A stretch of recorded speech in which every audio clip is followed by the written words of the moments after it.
स्वागत आहे तुमचं भटकंती एक प्रवास या युट्यूब चॅनलवर. आणि आपण भटकंती करत आलोय अशा शाळेत.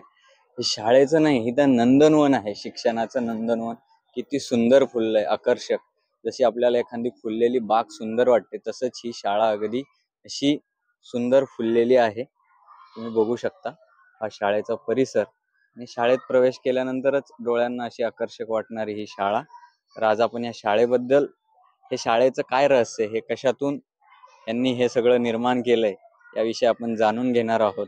तर भेटूया अशा या सगळ्या शिक्षकांना. नंतर असं सगळं रंगीत आहे, हो छान आकर्षक. अगदी इथे शाळेचा नकाशा आहे. वृक्ष मित्र म्हणून असं हे नवीन संकल्पना इथे तयार केली. बोलारू छान. आणि टोपलीत काय आहे, प्रत्यक्ष अनुभवातून शिक्षण, अशा टोपल्या ठेवलेल्या आहेत. त्या टोपल्यामध्ये वेगवेगळे कार्ड आहे, त्यातनं तुम्ही काढून ते विद्यार्थ्यांसोबत वेगवेगळ्या पद्धतीने हे टोपलीत काय हा खेळ घेऊ शकता. हा छान गप्पा मारण्यासाठी एक बसवलेला चबुतरा आहे. लपंडाव म्हणून भिंत आहे. म्हणजे खेळाला सुद्धा शिक्षणात कसं सहभागी करता येऊ शकते याचं आदर्श उदाहरण आपल्या समोर आहे. हे पाण्याची व्यवस्था आहे. आणि पाण्याचं मध्ये काय राहतो तर मासा, त्याचा रंग कसा असतो निळा, स्वच्छ पाणी कसं असतं निळं, असं एकदम ही बोलकी भिंत पाण्याची केलेली आहे. आणि ICC फाउंडेशन कडनं त्यांना हे पाण्यासाठी मदत मिळालेली आहे. त्याचं सुद्धा त्यांनी इथं बोर्ड. वा वा, हे किती सुंदर आहे, बघू शकता तुम्ही. ही शाळाची भिंत कशी बोलकी आहे. अगदी सगळं नैतिक मूल्य जे त्यांच्या समोर दैनंदिन जीवनामध्ये दिसतं आणि त्यांना पुढे गरज पडणार आहे, असं सगळं इथे बघा. हा बुद्धिबळाचा बोर्ड सुद्धा त्यांनी डेकोरेट केलेला आहे. बोलायला कुठेच जागा नाहीये. म्हणजे हे वर्गामध्ये हे मुलं छान अभ्यास करतायत. त्या भिंतीवर सगळं लिहून ठेवलंय. असं छान मुलं. कुठल्या वर्गाची रे मुलं? दुसरी. वा वा वा वा, काय सुंदर मुलं आणि सुंदर शाळा आहे तुमची. इकडे हे शाळेचं स्वयंपाकगृह आहे, स्वच्छ असं व्यवस्थित.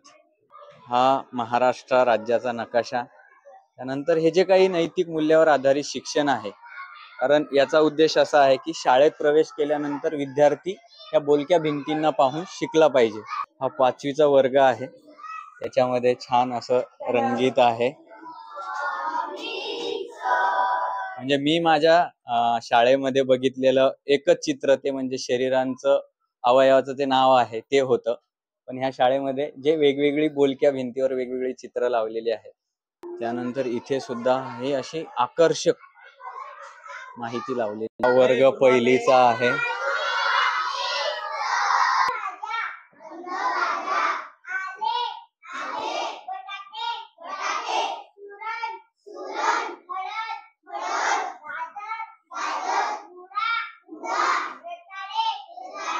वर्ग पहिलीची विद्यार्थिनी न चुकता वाचन करताना.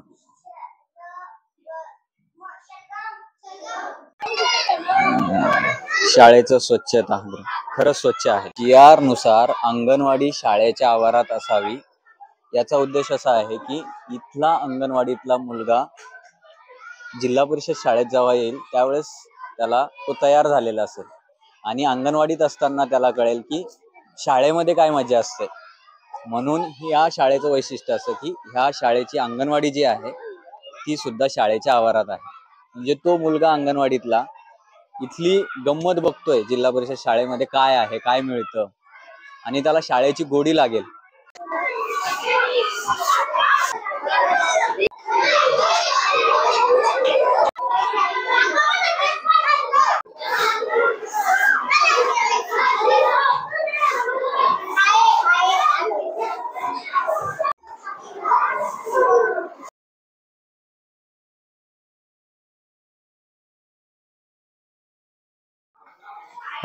सर्वांना नमस्कार. आज आपण ज्या शाळेत आलोय त्या शाळेचं नाव जिल्हा परिषद प्राथमिक शाळा, गाव होळ, तालुका पाचोरा, जिल्हा जळगाव. आणि आज आपण ज्या शाळेच्या आवारात बसलोय ते शाळेचा आवार तुम्ही बघू शकता. जसं कृष्णाने नंदनवन फुलवलं होतं तसंच या शिक्षकांनी ही शाळेचं नंदनवन फुलवलेलं आहे. अगदी बोलावं तितकं कमी आहे. या शाळेतलं जे उपक्रम आहे ते उपक्रम अफलातून आहे. आणि त्या उपक्रमाबद्दल आणि ह्या शाळेचं हे जे नंदनवन फुलवलंय, या नंदनवन फुलवण्यामागचा जो काही यशाचा किंवा जो काही प्रवास आहे तो आपण प्रवास इथले जे काही शिक्षक आहेत त्यांच्याशी संवाद साधून तो जाणून घेणार आहे. तर मी सरांना सर्वप्रथम तर दोघाही शिक्षकांचं स्वागत आहे. आणि मी असा तुम्हाला विनंती करेल की आपण आपला परिचय थोडक्यात करून द्यावा. मी पंकज सुभाष चित्ते. मी 2011 मध्ये जॉईनिंग झाले आणि या शाळेत 2 वर्षापासून काम करतोय. सर, आपल्यालाही विनंती की आपण आपला परिचय थोडक्यात करून द्यावा. नमस्कार, माझे नाव शिवदास देवरे. मी मागील वर्षी ऑगस्ट महिन्यातच या शाळेत रुजू झालेलो आहे. अच्छा. सर, मला यालाच धरून पुढचा प्रश्न विचारायचा आहे की जसं आपण लहान आपल्या वर्गातल्या विद्यार्थ्यांना विचारतो की तुझं स्वप्न काय आहे, तुझं काय स्वप्न आहे, आणि मग आपल्याला वेगवेगळे उत्तरं मिळतात. ज्यांना जे स्वप्न बघितलंय किंवा त्यांच्या समोर त्यांनी कुठला तरी व्यक्ती बघितलेला असतो, डॉक्टर बघितलेला असतो, इंजिनियर बघितलेला असतो, आणि त्यानुसार ते सांगतात की मला डॉक्टर व्हायचंय, मला इंजिनियर व्हायचंय. मला तुम्हाला तोच प्रश्न आहे की तुम्ही असं काही ठरवलं होतं की मला शिक्षक व्हायचंय का? या क्षेत्राकडे तुम्ही शिक्षक म्हणून कसे वळाले? एक सांगण्याचा दृष्टिकोन असा आहे की माझ्या घरात सर्वच जण शिक्षक आहेत. क्या बात आहे. म्हणजे बाळकडूच मिळालंय तुम्हाला. आई वडील, माझी पत्नी देखील शिक्षक आहे. म्हणजे माझ्या घरात जो वारसा आहे तोच पुढे नेण्याचं वडिलांनी पण आणि मी पण ठरवलं की चांगला शिक्षक म्हणून काम करण्याचा योग जर मला मिळाला तर नक्कीच आपण मुलांसाठी काहीतरी करू शकतो. अच्छा. आणि सर, तुम्हाला आता तुम्ही म्हटलंय, उल्लेख केलाय की बाळकडू मिळालंय की सगळे शिक्षक आहेत. तर एकंदरीत जरी सगळे घरातून पार्श्वभूमी आपली शिक्षकांची असली तरी एक कौटुंबिक म्हणून त्या लोकांचा, म्हणजे आपल्या परिवारातल्या सदस्यांचा शिक्षणाकडे बघण्याचा काय दृष्टिकोन होता? शिक्षण हे आज असं झालंय, जर आज जगण्यासाठी सर्वात मोठं माध्यम शिक्षण आहे. जर आपण उत्तम शिक्षण घेतलं तर आपल्या उदरनिर्वाहाचा प्रश्न तर अगोदर सुटतोच, पण उत्तम शिक्षणाने आपल्या वैयक्तिक चारित्र्याचा सुद्धा परिणाम चांगला असतो. तर उत्तम शिक्षण हेच आपलं हे राहणार आहे. अच्छा. सर, याला धरून एक थोडासा असा वेगळा प्रश्न विचारतो तुम्हाला की जर अशी काही कल्पना केली का तुम्ही की समजा मी शिक्षण क्षेत्रात नसतो आलो तर मी आज हा व्यक्ती असतो, असं काही कल्पना केली की जर मी शिक्षक नसतो झालो तर अमुक झालो असतो बाबा? नाही, म्हणजे अगोदर तर डॉक्टर होण्याचं खूप स्वप्न होतं. अच्छा. परंतु अभ्यासात कमी पडलो असं म्हणता येईल आणि शिक्षण क्षेत्र निवडलं. अच्छा. आणि त्यानंतर डीएड, मग शिक्षकाचा प्रवास इतपत आलेलो आहे. अच्छा. सर, मला एक सांगायला आवडेल तुम्हाला, ते असं म्हणतात की आपण पंढरपूरला जाऊ शकत नाही, पण पंढरपूरचं दर्शन घेण्यास आपण कुठून बी घेऊ शकतो. पण एक तुम्हाला संधी आहे सर. आता तुम्ही म्हटले की मला डॉक्टर व्हायचं होतं पण होता नाही आलं. आता डॉक्टरांची संख्या तयार करण्याची तुम्हाला संधी मिळाली आहे, की नक्कीच तुम्ही कराल, यात काही शंका नाही. कारण हे जे नंदनवन फुलवलंय हे कमी नाहीये. म्हणजे असं म्हणतात की आपल्या जिल्हा परिषद शाळेचे असे काही व्यक्ती आहेत या जिल्हा परिषदने समाजाला दिले, मग तो समाजाला एक चांगला व्यक्ती म्हणून दिला असेल, एखादा अधिकारी म्हणून दिलाय, तर आपल्या हा जिल्हा परिषदचा तो खूप मोठा वारसा आहे. तर मला यालाच धरून एक प्रश्न विचारायचा आहे की आपल्या या तुमच्या शाळेत किंवा सरांच्या कारकिर्दीमध्ये जिल्हा परिषद मध्ये तुम्ही आधी ज्या शाळेवर होता किंवा ह्या शाळेत असे काही व्यक्तिमत्व आहे का ते आज प्रशासनात आपले विद्यार्थी म्हणून काम करतायत? बरोबर. आता आपल्या शाळेचं जर उदाहरण धरलं तर नेमक्या शाळेचे एक माजी विद्यार्थिनी आहेत प्रियंका पाटील म्हणून, त्या उपजिल्हाधिकारी बीड म्हणून काम करतायत. क्या बात आहे. बरोबर. या गावात म्हणजे गुणवत्तेचा इतका पाऊस आहे की प्रत्येक घरात तुम्हाला कोणी ना कोणी उच्च पदावर गेलेला दिसणार आहे. अच्छा. या गावात जवळपास 10 ते 15 डॉक्टर्स असतील, त्यामध्ये 4 ते 5 MD डॉक्टर आहेत. क्या बात आहे. काही 3 ते 4 IITN आहेत या छोट्याशा 800 लोकसंख्येच्या गावामध्ये. IITN आहेत, पोलीस आहेत, शिक्षक आहेत. या शाळेचा जो माजी विद्यार्थी तो उत्तम शिक्षण घेऊन आज त्याचं चांगला प्रपंच चालवतोय आणि देशाची सेवा करतोय.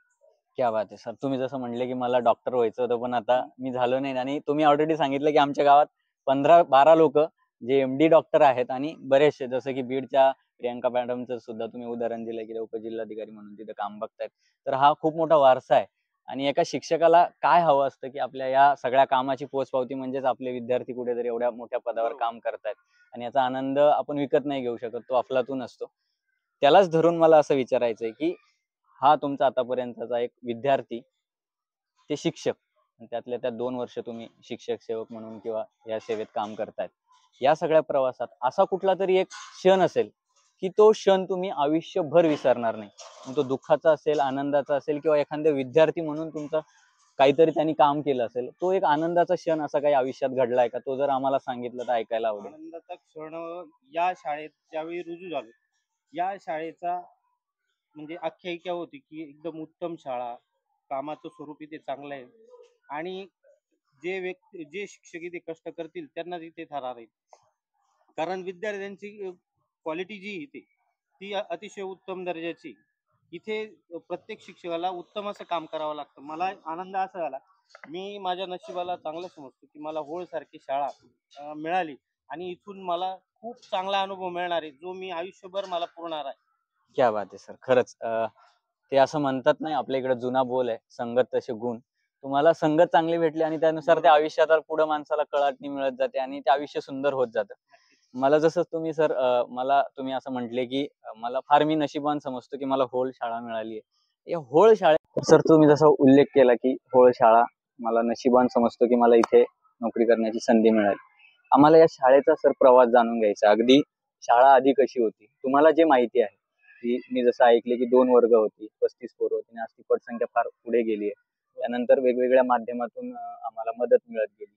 या सगळ्या प्रवासीचं तुम्ही तुमच्या शब्दामध्ये वर्णन करा. अगदी आम्हाला शून्यातून आतापर्यंतचं काय तुम्हाला ते सांगता येईल ते तो प्रवास. आज जी शाळा तुम्ही इथे बघताय, आज जे नंदनवन फुललेलं दिसतंय, आज जी गुणवत्ता दिसते, याच्या पाठीमागे खूप मोठा इतिहास आहे आणि त्याचे साक्षीदार आमचे चौधरी सर आहेत. खरं तर बघा, म्हणायला मला आवडेल की या सर्वाचं सगळ्यात जास्त श्रेय श्रेय. त्यांना दिलं गेलं पाहिजे. 2018 मध्ये शाळेचे आत्ताचे मुख्याध्यापक माननीय आयरे सर आणि चौधरी सर हे दोघं जण बदली करून इथे आले. त्यावेळी अत्यंत साधारण परिस्थिती होती शाळेची. म्हणजे इथे जो परिसर होता तो इतका बोलका नव्हता.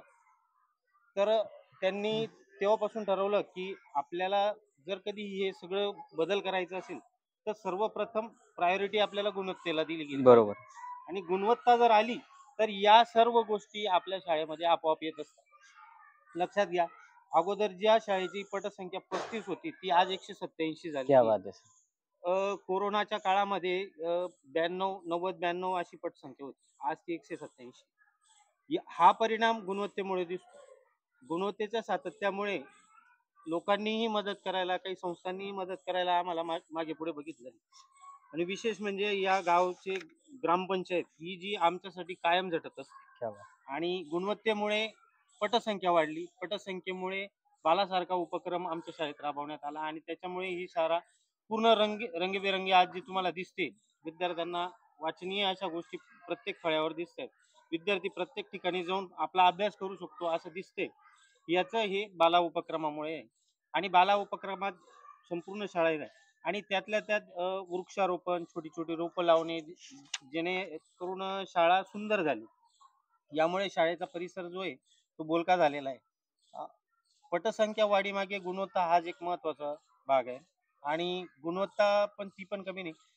नवोदय सारख्या परीक्षेमध्ये, स्कॉलरशिप सारख्या परीक्षेमध्ये, NSSC सारख्या परीक्षेमध्ये प्रत्येक वर्षी सातत्याने 3-3, 4-4, 5-5 विद्यार्थी येणं हे सोपं नाही. यासाठी आमचे चौधरी सर सकाळी 7 वाजेपासून आमची शाळा चालू होऊन जाते आणि संध्याकाळी 5 वाजेपर्यंत शाळा चालते. आणि वर्षभर चालणारी शाळा, 365 दिवस ही शाळा उघडी असते. प्रत्येक दिवशी क्लास असतो, प्रत्येक दिवशी विद्यार्थ्यांना अध्यापनाचं काम केलं जातं. सकाळी 7 ते 9, 9:30 पर्यंत स्पर्धा परीक्षांचा अभ्यास केला जातो. आणि यामुळे काय होतं, विद्यार्थ्यांचा जो निकाल आहे तो पालकांपर्यंत पोहोचतो आणि शाळेचं नाव तेव्हाच होतं. जे आपण काम करतोय ते विद्यार्थ्यांच्या निकालामधून दिसणार आहे. जर आज आपला एखादा विद्यार्थी जर कधी एखाद्या उच्च पदावर जातोय किंवा चांगल्या अशा नवोदय सारख्या परीक्षेत पास होतोय, त्याचा नंबर लागतोय, तर हे आपल्या कामाची पावती की आपण केलेलं जे काम आहे ते उत्तम झालेलं आहे आणि हा विद्यार्थी नक्कीच देश घडवण्यासाठी काहीतरी करेल. सर, आपल्या जे शाळेत आता आपण चर्चा या विषयाकडे नेऊयात की ज्या शाळेत जे आपले वेगवेगळे उपक्रम आहेत त्या उपक्रमाबद्दल सांगा. जसं की मी बघितले वृक्षमित्र किंवा टोपलीत काय आहे हे पाहावं, अभ्यास करा, असे जे काही तुमच्या शाळेत उपक्रम चालतात त्या उपक्रमाबद्दल काय सांगा. बघा, शाळा ज्यावेळी सकाळी उघडते प्रत्येक विद्यार्थ्याला आपलं काम माहिती असतं. अच्छा. म्हणजे इथे जे काम आहे ते टीम वर्क आहे. आणि शिक्षकच आणि विद्यार्थी हे दोघच मिळून करत असतात. तर आता सफाईसाठी गट पाडलेले असतात, ज्या त्या भागाची सफाई करण्याचं त्या त्या गटाला काम दिलेलं असतं. त्यानंतर वृक्षमित्र सारखा एक उपक्रम आहे, हा. जे उन्हाळ्यासारख्या काळामध्ये पाण्याची कमतरता शाळेत होत असते. तर विद्यार्थी संध्याकाळ म्हणजे शाळेतून जात असताना, घरी जात असताना त्याच्या बॉटल पाणी शिल्लक उरलेलं पाणी त्या बॉटल त्या झाडांना टाकलं पाहिजे. त्या वर्गाच्या विद्यार्थ्यांनी त्या झाडाची काळजी घ्यायची आहे. त्यानंतर परिपाठ उत्तम घेतला जातो. परिपाठामध्ये ज्या विद्यार्थ्याचा वाढदिवस असतो, विद्यार्थ्यांना आम्ही चॉकलेट्स वगैरे आणू देत नाही. जे गरीब विद्यार्थी आहेत त्यांच्यासाठी पेन, पेन्सिल, वह्या यांचं वाटप करतात. म्हणजे 10 तरी विद्यार्थी घेऊन येतात आणि पालक स्वतःहून देतात. कारण आपल्या शाळेत कुठल्याही प्रकारची फी आकारली जात नाही. त्यामुळे पालक स्वतःहून या गोष्टी आणून देत असतात. लपंडाव भिंत याचा काय उद्देश आहे? लपंडाव भिंत ही विद्यार्थ्यांना खेळण्यासाठी असते. आणि म्हणजे त्यातनं तो जो लपंडाव आपण खेळायचो जुन्या काळातला खेळ, तो पण जिवंत राहायचा. आणि मग त्याच्यातनं जो चेहरा दिसतो तो ओळखायचा, कुठल्या चौकोनाच्या बाजूला याचा चेहरा आलेला आहे आणि तो कुठल्या याचा आकृतीचा नाव आहे ते विद्यार्थ्यांना. बाला उपक्रमांतर्गत. आणि हे फार छान आहे की जसं आपण शिदोरी बघतो, आपण शिदोरी बांधून देतो, ते म्हणजे भूक असावी पण शिदोरी असावी. तसं हे टोपलीत काय आहे आणि हे पहा, हे अभ्यास करा. हा उपक्रम पण तुमचा छान आहे की टोपलीमध्ये वेगवेगळ्या टोपलीत वेगवेगळे साहित्य ठेवलंय, TLM ज्याला आपण म्हणतो, आणि ते विद्यार्थ्यांनी हवा तसं त्याच्यातून बघून त्याचा अभ्यास करावा. हे पण छान उपक्रम आहे. सर, मला यालाच धरून पुढचा प्रश्न विचारायचा आहे की हे सगळं तर एकाच म्हणजे सगळं योगदान नाही, याच्यात बऱ्याच लोकांचं योगदान आहे. तर या मागे जे काही तुमचं म्हणजे जो काही यशाचा मार्ग आहे किंवा जे काही रहस्य आहे त्याबद्दल काय सांगाल? म्हणजे याची सूत्र काय आहे? सूत्र असं म्हणता येईल, गुणवत्ता. अच्छा. जर आज आपल्या जिल्हा परिषद शाळांची जर तुम्हाला पटसंख्या टिकवायची असेल, जर आपल्या शाळा जिवंत ठेवल्या गेल्या पाहिजे, मराठी शाळा जिवंत ठेवायच्या असतील, तर आपल्याला त्यांच्या विद्यार्थ्यांसाठी काहीतरी करून दाखवावं लागणार आहे. आणि जर तुम्ही गुणवत्ता दाखवली, पालकांपर्यंत गुणवत्ता हा कन्सेप्ट जर गेला, तर मला नाही वाटत की कुठलीही मराठी शाळा, जिल्हा परिषद मराठी शाळा बंद होईल. अच्छा. आज जे इंग्रजी माध्यमाचं जे थोतांड चालू आहे, की प्रत्येक पालकाला वाटतं की माझा मुलगा इंग्रजी माध्यमाच्या प्रतिष्ठेचं होऊन बसलंय, म्हणजे शेजारी आणि कॉन्व्हर्टला टाकलाय म्हणून मी पण टाकायचंय, याला ती सगळ्यात जास्त मोठं खत पाणी घातलं जाते. बरोबर. पण तुम्ही फार छान म्हणले सर की ही मराठी शाळा टिकली पाहिजे आणि खरंच टिकणार आहे. जोपर्यंत तुमच्यासारखी शिक्षक आहे आणि शाळा आहे तोपर्यंत हे मला सांगायला आनंद होईल सर, आपल्या शाळेत जी 187 पटसंख्या आहे, तर गावातले फक्त 50 विद्यार्थी, बाकी 130-135 विद्यार्थी हे बाहेर गावावरून येत असतात. सर, तुम्ही तो एक किस्सा सांगितला मला की तोच मला पुन्हा ऐकायला आवडेल आणि आम्ही प्रेक्षकांनाही आवडायला, की तुम्ही असं म्हटले की आमच्या वर्ग पहिलीमध्ये जी 40 आता नवीन भरती पात्र विद्यार्थ्यांची नावं आली आहे ती तुमच्या गावातली नाहीये तर शेजारच्या गावातली. याचं काय रहस्य? बरोबर. मी तुम्हाला सांगतो काय, गुणवत्ता नवोदय सारख्या, स्कॉलरशिप सारख्या, NSSC सारख्या परीक्षांमध्ये आमचे विद्यार्थी जे चमकत असतात, तर शाळेचा जो गुणवत्तेचा आलेख आहे तो प्रत्येक वर्षी उंचावताना दिसत. आताही यावर्षी 3 विद्यार्थी आमचे नवोदय सारख्या परीक्षेत पात्र झालेले. आता 2-4 दिवसामध्ये NSSCचाही निकाल लागेल, त्यामध्ये सुद्धा आमचे शाळेतील विद्यार्थी राज्यस्तरावर गुणवत्ता प्राप्त करत असतात. हा जो निकाल असतो हा पालकांपर्यंत जात असतो आणि त्यामुळे ऍडमिशन साठी रांगा लागतात आमच्या शाळेत. हो. आता यावेळेस आम्हाला अक्षरशः ऍडमिशन आता बंद करण्यात आलेले असा बोर्ड लावा लागला होता. असा बोर्ड लावा लागला जिल्हा परिषदला? हो हो. क्या बात. तर कारण असं होतं की आपल्या शाळेचे जे भौतिक परिस्थितीमध्ये वर्ग आहेत ते 5च आहेत. आता वर्ग खोल्यांचे आकारमानानुसार आपल्या वर्गात जास्तीत जास्त 30 विद्यार्थी बसवू शकतो, पण मग प्रत्येक वर्गात 40, 45, 50 विद्यार्थी असल्यामुळे आणखी जास्त विद्यार्थ्यांचा जर लोड घेतला तर हे ग्राउंड विद्यार्थ्यांना ना खेळण्यासाठी योग्य असेल ना आम्हाला शाळेत वर्गात अध्यापनासाठी नाही. तरी आमचा प्रयत्न असा असतो की आता आम्ही ग्रामपंचायतची खोली घेतलेली, तिथे आम्ही एक नवीन वर्ग सुरू करणार आहेत. जर आमची पटसंख्या जर भविष्यात वाढली तर याच्यासाठी काही ना काही आम्हाला उपाय शोधावे लागणार आहेत. सर, मला यालाच धरून प्रश्न विचारायचा आहे की पालकांचा सहभाग कसा आहे आणि तो वाढवण्यासाठी तुम्ही काय उपक्रम करता? पालकांचा सहभाग विद्यार्थ्यांच्या गुणवत्तेसाठी आम्ही त्यांचा उपयोग करून घेत असतो. दैनंदिन त्यांना व्हॉट्सअपवर असो किंवा वहीमध्ये त्यांना जो अभ्यास दिलेला असतो, आम्ही पालकांना फक्त विनंती करतो की बाकी सगळं आम्ही करून घेत असतो, फक्त विद्यार्थी हा घरी आम्ही दिलेला अभ्यास पूर्ण करतो की नाही एवढंच आम्ही बघायला लावतो. आणि पालकांचा सहभाग खूप चांगला असतो. पालकांकडे आम्ही कुठल्याही प्रकारची मागणी केली तर ते सढळ हाताने द्यायला तयार असतात. कारण सर तुमचं ते असतात, आपल्या इकडे म्हणच आहे, बाप दाखवण्याचे श्राद्ध घाल. बरोबर. तुमचा गुणवत्ताच दिसते, तुमचं रिझल्ट दिसतंय, तुमचं काम बोलतंय, म्हणून लोक तुमच्या कामाकडे त्या ताकदीने बघतात आणि ते सरळ हाताने मदत करतायत. बरोबर. मला यालाच जर तुम्ही एक उल्लेख केला की व्हॉट्सअपचा आम्ही उपयोग करतो, मला हेच धरून असं प्रश्न विचारायचा आहे की तंत्रज्ञानाचा आणखी कुठल्या पद्धतीने तुम्ही वापर करताय जे शिक्षणाला पुढे बरोबर. नेण्यासाठी मदत करताय तुम्ही? शाळेत बघा प्रत्येक वर्गात LED आहेत. त्यानंतर एक प्रोजेक्टर आहे ज्यावर विद्यार्थ्यांना वेगवेगळ्या शैक्षणिक गोष्टी आम्ही दाखवत असतो. प्रत्येक धड्याच्या शेवटी विद्यार्थ्यांच्या संकल्पना आणखी दृढीकरणासाठी प्रत्येक पाठाचे व्हिडिओ जे असतात, आपल्याला युट्यूबवर भरपूर प्रकारचे व्हिडिओ उपलब्ध असतात. ते जर दाखवले तर विद्यार्थ्यांचा आणखी दृढीकरण होतात त्या अभ्यासाबाबत. सर मला हेच विचारायचं आहे की समजा तुम्ही आता म्हणताय की आम्ही हे शिक्षण आणि क्वालिटी वाढवण्यासाठी, आणि सर्वात आमचा सगळ्या म्हणजे सगळ्यांचा शिक्षकांचा तो प्रयत्न असतो की शिक्षणाची गुणवत्ता वाढली पाहिजे आणि आपल्या शाळेवर तेच भर देत आहे. तर याला मला धरून विचारायचं आहे की असे कुठले तुमचे उपक्रम आहे जे शिक्षण गुणवत्ता वाढवण्यासाठी प्रयत्न करतात? अशा काही 2-3 याच्यासाठी तुम्ही उल्लेख केला तर. आता तुम्हाला सांगण्यात आनंद होईल, पहिलीचा अभ्यासक्रम आमचा ऑगस्ट 15 सप्टेंबरच्या आसपास संपलेला असतो.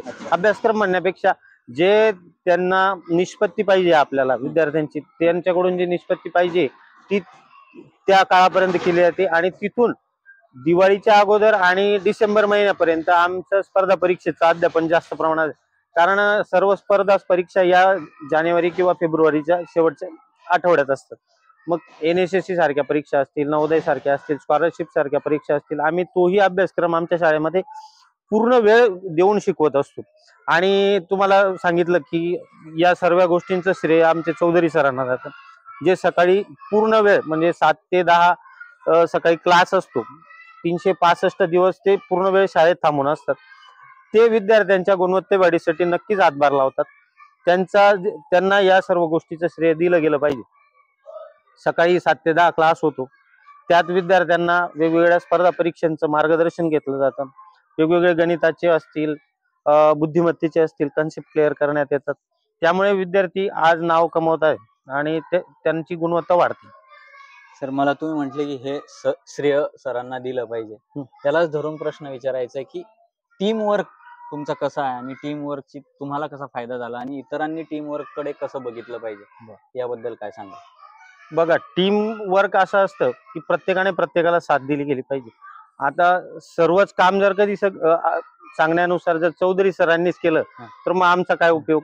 तर गोष्ट अशी, त्यांनी जो अध्यापनाचा पायंडा सुरू केलेला आहे, त्यांच्या अध्यापनात जी धार दिसते तीच अध्यापनाची धार आम्ही 11 ते 5 या वेळेमध्ये वर्गामध्ये जर व्यवस्थित काम केलं तर विद्यार्थी आणखी दृढ होतील.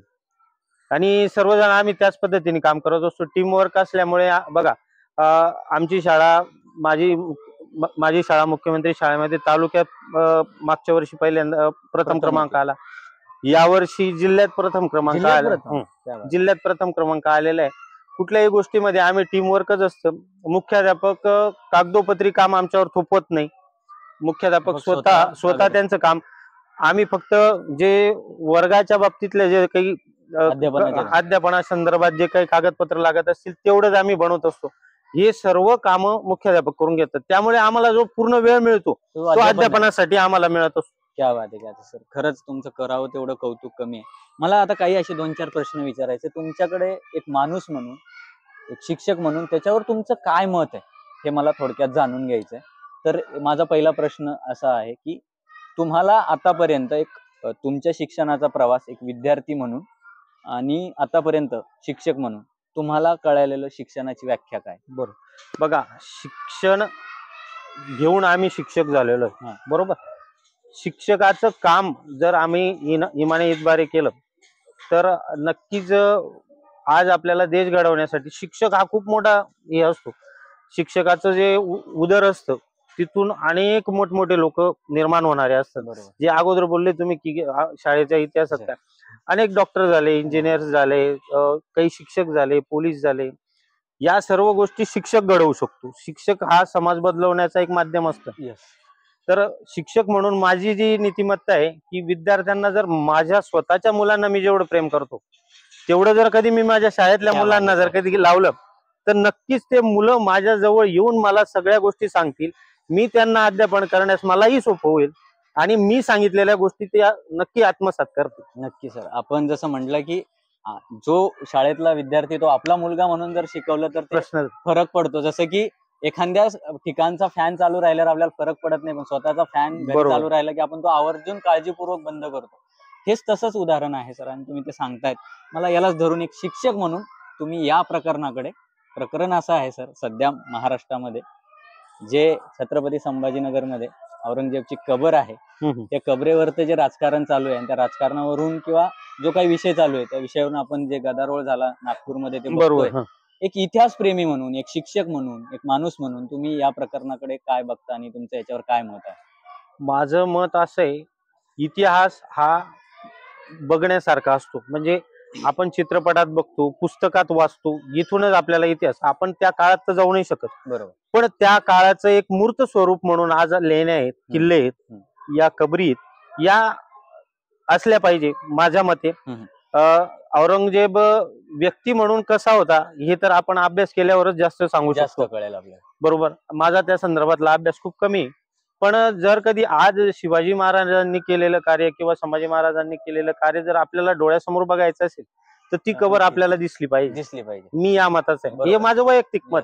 मी तुम्हाला वैयक्तिकच मत विचारतो आणि मी त्याच मताचा आहे सर. ते एक पुरावा आहे, इतिहास पुरावा आहे. तो गेलाय, तो चुकीचा होता, वाईट होता, तो काही नसेल, पण त्याची एक पुरावा म्हणून की बाबा हा एक व्यक्ती होता आणि त्याची कबर आहे, तर ती तुम्हाला काही त्रास नाहीये तिचा, आणि ती उकरून काढण्यात, म्हणजे मेलेले मुडदे उकरून काढण्यात काय अर्थ नाही. आणि ते त्याचा आपण नागपूरमध्ये ते प्रकरण बघितलं आणि तुम्ही छान सांगितलं सर, तो इतिहास आहे आणि तो इतिहासच आज भारतामध्ये जर बघितलं तर अनेक धर्म एकमेकांशी चांगल्या गुण्यागोविंदाने राहत असतात, पण काही सामाजिक माध्यम म्हणा किंवा राजकारणी म्हणा या सगळ्या गोष्टींना ओवापोवामध्ये टाकत असतात. आज व्यक्ती म्हणून जगत असताना प्रत्येक व्यक्तीला माझा दिवस कसा जाणार आहे, मी माझा उदरनिर्वाह कसा करणार आहे, मला उद्या काय करायचंय, माझ्या मुलांसाठी मला काय करता येईल, हा वेळ जर कधी कमी पडतो तर मी या सगळ्या गोष्टींकडे नंतर बघेन. खरंय. असा विषय. तर मला यालाच धरून प्रश्न विचारायचा आहे की तुमच्या विद्यार्थी दशेत किंवा आतापर्यंत शिक्षक म्हणून या प्रवासात कुठल्या पुरस्कार, प्रमाणपत्र असे काही याचा उल्लेख करू शकाल का? पुरस्कार म्हणाल तर आमच्या शाळेतील चौधरी सर जे त्यांना यावर्षी 26 जानेवारीला कलेक्टर साहेब आणि सीओ कोण कलेक्टर? आयुष प्रसाद सर, आणि त्यांच्याकडून पालकमंत्र्यांच्या हस्ते यावर्षी उत्तम शिक्षक म्हणून गुणगौरव. कुठल्याही प्रकारचं म्हणजे आम्ही त्यांनी कुठला वशिला लावला की मला असा पुरस्कार मिळावा, स्वतःहून कलेक्टर ऑफिस मधून फोन आला. तुमच्या कामाचीच दखल पुरस्कार. बरोबर. हो, तेच असावं सर. विनंती करून पुरस्कार घेण्यात मजा नाही, कामाने तुमच्या पुरस्काराची दखल घेतली पाहिजे. तुमचं काम तेवढं होतं आणि ते त्यांना भाग नाही. आणि आम्हाला अभिमान आहे की चौधरी सर सारख्या लोकांना न सांगता पुरस्कार पहिल्यांदाच दिला गेला, कारण त्या सरांचा स्वभाव असा आहे, कुठलाही पुरस्कार ते स्वतःहून घेणार नाही, स्वतःची वाहवा करून घेणार. इव्हन आजच्या आपल्या मीटिंग मध्ये सुद्धा ते बसलेले नाहीत.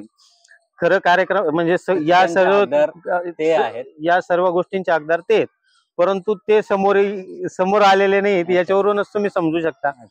आणि अशा पुरस्कारामुळे आम्हालाही प्रेरणा मिळते की असा व्यक्ती जर आमच्या सोबत काम करतोय तर आम्ही ते जर कधी 100% काम करत असेल तर आम्ही 50% तरी केलंच पाहिजे. सर, तुम्ही एक शिक्षक आहात आणि माणूस म्हणजे सर्वात महत्वाचं म्हणजे आपण आई वडिलांनंतर तिसरा गुरु कोण म्हणतो तर शिक्षक, आणि जो शिक्षणाची सुरुवात करतो अशा शिक्षकाला मला प्रश्न आहे की तुम्ही आतापर्यंत वाचलेल्या काही पुस्तकांचा उल्लेख करू शकाल? तुमचा वाचनाच्या आवडीबद्दल काय सांगाल तुम्ही? वाचनीय आवडी तसं भरपूर आहे. पुस्तकं मी खूप कमी प्रमाणात वाचतो. तरी त्यातलं एखादं कुठलं पुस्तक वाचलं असेल तर कवी, त्या पुस्तकाचं नाव सांगू शकाल? तसं असं सांगता नाही येणार. चालेल, काही हरकत नाही. आणि वाचलं पाहिजे, त्यापेक्षा तुम्ही एवढे वाचणारे घडवताय, तो खूप मोठा. आणि प्रत्येक व्यक्ती सर हे पुस्तकच आहे. त्या व्यक्तीला जर तुम्ही समजून घेतलं तर तुम्ही एक प्रकारचं पुस्तक वाचलंय असंच आहे ते. तरी मला याला एक पुढे प्रश्न विचारायचा आहे सर. आता हा सगळा प्रवास सुरू आहे, हा सगळ्या याच्यात आपण वेगवेगळ्या भूमिका पडत असतो, सगळं बिझी असतो, घरची जबाबदारी, शाळेतली जबाबदारी, हे सगळं एवढा सगळा प्रपंच आहे, याच्यात सगळ्याकडे 24 तास आहे आणि त्यामधले आपले काही तास याच्यात सगळ्या याच्यात जातात. तरी यापैकी या सगळ्या वेळातून वेळ काढून असे काही छंद तुम्ही जोपासताय का सध्या, किंवा तुमचा छंद काय आहे त्याचा उल्लेख आता नाही, पण तुमचा हा छंद होता, मला तो जोपासता येत नाही, किंवा माझा हा छंद आहे मी तो आज जोपासतोय, असं काही तुम्ही सांगू शकता? आरोग्याविषयी किंवा इकडं काही कुठले फिरणं असेल. बघायला गेलं तर सगळ्यात जास्त प्रेम होतं क्रिकेटवर. अच्छा, पण आज ते आपल्या तुमच्या टोपीवरून दिसलं मला. धकाधकीच्या जीवनामुळे आपल्याला तेवढा पूर्ण वेळ देता येत नाही. सकाळी व्यायाम करण्यासाठी वेळ मिळतो, त्यानंतर शाळेसाठी 8 ते 9 तासाचा वेळ असतो. त्यात तो वेळ दिल्या गेल्यानंतर तो एक छंद जपता आला नाही आयुष्यात, एवढी नक्की खंत राहील. सर देवरे सर उत्तम योगासनं वगैरे त्यांचे योगा टीचर हा. आपल्या शाळेतले रामदेव. शाळेत हो तसं म्हणता येईल. उत्तम प्रकारे विद्यार्थ्यांचा शनिवारी झुंबा असो, अरे योगासनं असो, त्यांची कवायत असो, अच्छा, या सर्व गोष्टी म्हणजे शनिवारी केल्या आपले जातात. हे पण उपक्रम हा, करतात. इतर उपक्रम हं. शनिवारी बऱ्याच वेळी आम्ही दप्तर विना शाळा हा, करतो, दप्तर म्हणजे मुक्त वेगवेगळे उपक्रम यातून आपल्याला आनंददायी करता येतात. शनिवार, अशा वेगवेगळे उपक्रम. वृक्षारोपणासारखे असतील, साफसफाई सारखे उपक्रम असतील, अच्छा, कवायतीसारखे, योगासनासारखे उपक्रम असतील, जे शनिवारी विद्यार्थ्यांना शालेय पुस्तकांच्या ऐवजी जर इतर गोष्टींची वाचनालय. पुस्तकं वाचण्यासाठी दिली तर त्यांचा वाचनाचाही छंद वाढतो. क्या बात आहे, क्या सर. आता आपण शेवटाकडे जाऊया. शेवटची 2 महत्वाची प्रश्न आहेत आणि छान चर्चा झाली, आम्हाला पण बऱ्याचशा गोष्टी कळाल्या, तुमच्याकडनं शिकता आलं. तर शेवटचा प्रश्न सर, एक शिक्षक म्हणून तुम्हाला असं कधी कल्पना आली का डोक्यात की हे सगळं व्यवस्था आहे, ह्या व्यवस्थेमध्ये एक व्यक्ती म्हणून तुम्ही विचार केला असेल, किंवा एक शिक्षक म्हणून विचार केला असेल की शिक्षण क्षेत्रात हे बदल हवे आहे, तर ते कुठले असतील तुमच्या मते? शिक्षण क्षेत्रात बदल तर बघा, प्रत्येक व्यक्ती आपल्या कामासाठी इमानदार राहण्याचा प्रयत्न करत असतो. कोणी असं स्वतःहून वाईट करण्याचा कोणाचा विचार नसतो, परंतु परिस्थिती, वेळ या सगळ्या गोष्टी त्या व्यक्तीला वाईट बनवत असतात. त्याच प्रकारे शिक्षकांचंही जर बघायला गेलं तर काम करण्याची इच्छा असते, काही वेळा मरगळ येते, काही वेळा प्रशासनाच्या अत्यंत कामाचा लोड येतो, त्यावेळी मानसिकता खचते. तर प्रशासनाने जर कधी या गोष्टींची जर नक्की काळजी घेतली की विद्यार्थी फक्त जर शिक्षकाला अध्यापनासाठी जर कधी पूर्ण वेळ जर दिला तर नक्कीच शिक्षक हा भविष्याचा चांगला विद्यार्थी घडवू शकतो. क्या बात आहे सर. बऱ्याच शिक्षकांचं हेच खंत आहे की आम्हाला वर्गावर जाण्यासाठीच वेळ मिळत नाहीये, बरोबर, अध्यापनासाठीच वेळ मिळत नाही, ज्याच्यासाठी आमची नियुक्ती झाली तेच आम्हाला खरं करता येत नाही. यातला एक संवेदनशील जिवंत शिक्षक मरतोय कुठेतरी, त्यातले जे कलागुण आहे, त्याला जे इतरांना द्यायची इच्छा असते, म्हणजे जो ज्या प्रक्रियेतून आला त्याच्याकडे ते देण्याचं ज्ञान आहे, त्याच्याकडे भरपूर ज्ञानाची शिदोरी आहे आणि ती विद्यार्थ्यांसमोर त्याला खुली करून ती वाटायची. पण ह्या सगळ्या व्यवस्थेत असं कुठेतरी दिसतंय की अध्यापनासाठी वेळ कुठेतरी शिक्षकांना कमी पडतोय आणि नक्कीच आणि शिक्षकाला वर्गावर जाता येत नाही. आणि जसं तुम्ही म्हणले की एक चांगले विद्यार्थी, चांगले नागरिक घडवण्यास आम्ही जे त्याच्यासाठी आमची नियुक्ती झाली ते आम्हाला घडवता येत नाही, हा कुठेतरी सगळं आहे प्रकरण. त्याच्यावर आपण भाष्य नाही केलेलं ते बरं आहे, पण ते सगळ्यांना जाणीव आहे.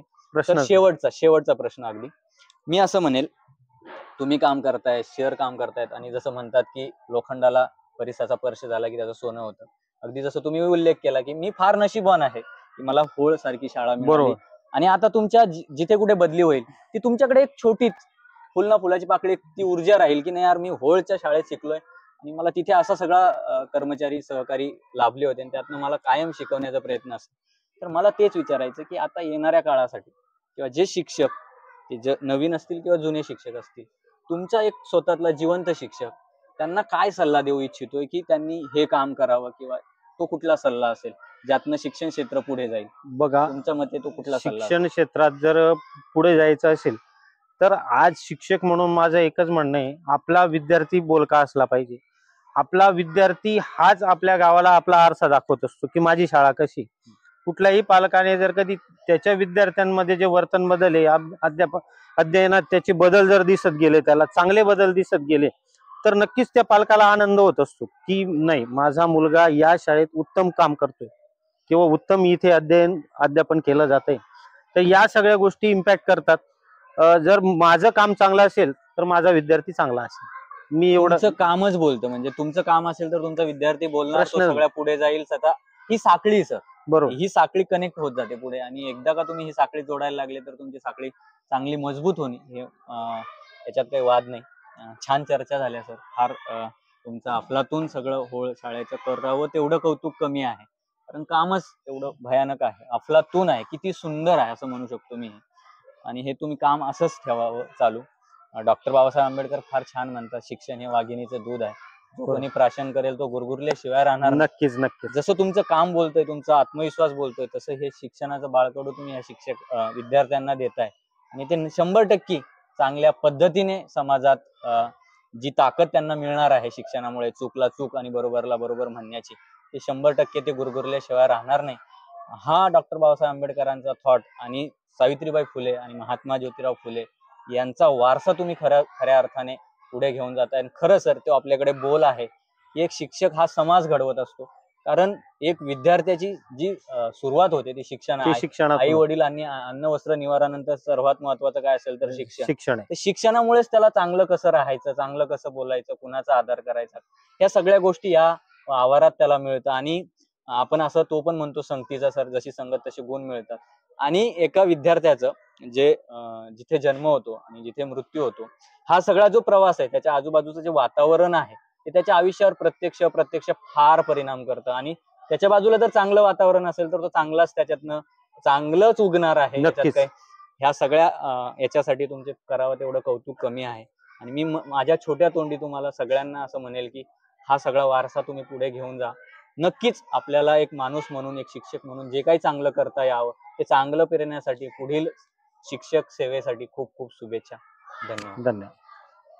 आपण नेहमी बघतो की इंग्लिश स्कूलसाठी विद्यार्थ्यांना स्कूल व्हॅन असतात, पण ह्या जिल्हा परिषदला सुद्धा स्कूल व्हॅन आहेत.